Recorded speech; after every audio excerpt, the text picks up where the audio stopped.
What's up and welcome to Guiding Bolt. I'm Jessica and today I'm going to show you how to repair a tear in fabric.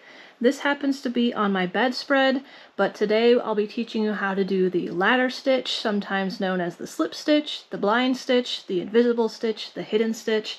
So this is a great stitch to repair any tears in fabric, whether it's your bedspread or maybe a pillow or your child's favorite plushie.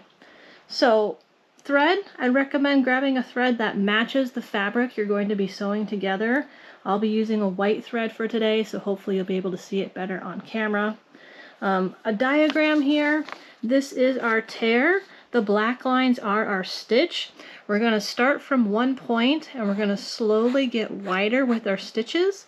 Once we get past the tear, we're going to taper those off again back to a point.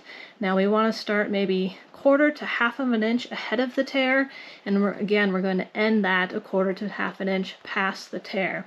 And what we're going to do is we're going to come from the back side of the fabric to start, and then we're going to pull a few threads of fabric, and we're going to come across. Pull a few threads of fabric, come across, a few threads, come across. And as we do that, it's going to create these parallel stitches that kind of look like a ladder. Once we get to the end, we're going to pull that loose thread together and it will seal this up and hide our thread. To get started, measure out your thread here, and you're going to thread your needle and then pull the ends together and then knot them. I like to do a double knot to help secure it at the end, but we're going to have 2 thread thickness here to give our stitch a little bit more strength. So I'm going to come from inside of the tear, and remember I'm going to come out about 1/2 an inch, 1/4 inch ahead of that tear. And then I'm going to take and I'm going to grab just a little bit of fabric. Remember, starting to get wider with each pass as I go. Grab just a little bit of thread, pull it up. Now where I came out, I'm going to go exactly across from that, grab a little bit of bedspread,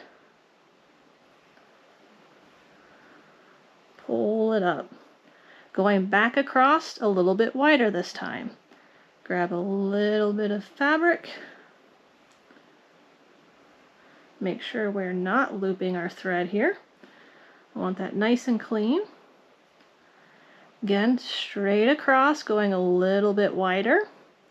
And our goal is to be wider than the tear by the time we get to that tear. And you'll see here I'm not pulling that thread taut. I'm going to leave it loose for now. Now the fabric of this bedspread is very easily frayed. I did trim off some of the frayed edges and loose threads before I started to help with a cleaner edge. And because this does fray so easily, I do want to go a little bit further to the outside edges to make sure the fabric I'm picking up on either side is secure and won't unravel as I'm pulling my stitch closed. So again, I'm going to keep going back across. At this point, still just a little bit wider.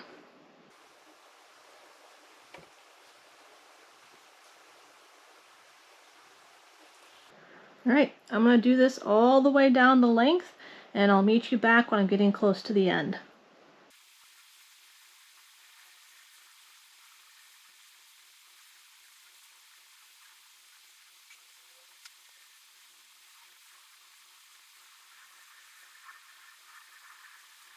Alright, so I'm getting back closer to the end.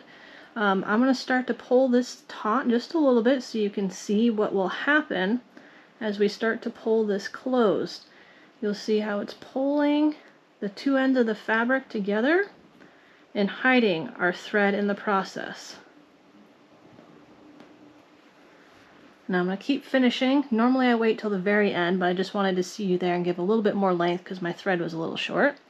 I'm going to keep going back across just like I have been till I clear the edge of that tear.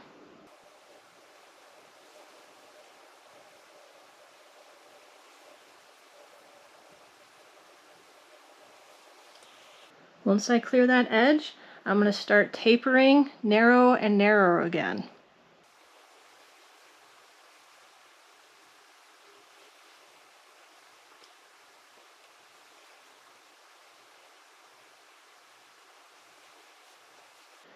And then once I come to my final point, again, I'll grab just a little bit. And this is when you can finish gently pulling your entire thread taut. And it'll seal it up nice. Again, if your thread matches your fabric, you won't be able to see it at all. Once it's pulled taut and secure, you can make your end knot. So again, grab just a little bit of fabric.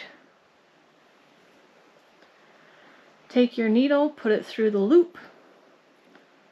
Pull everything taut. You can do it one more time to make sure it's extra secure. Grab a little thread, needle through the loop, pull it taut, stick the needle back in, and we're going to come out maybe 1/2 inch away. Pull it all the way. Take your scissors,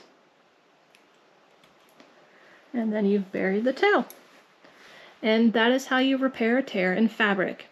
I hope this video was helpful. Give us a like and a subscribe, and we'll see you back here next time.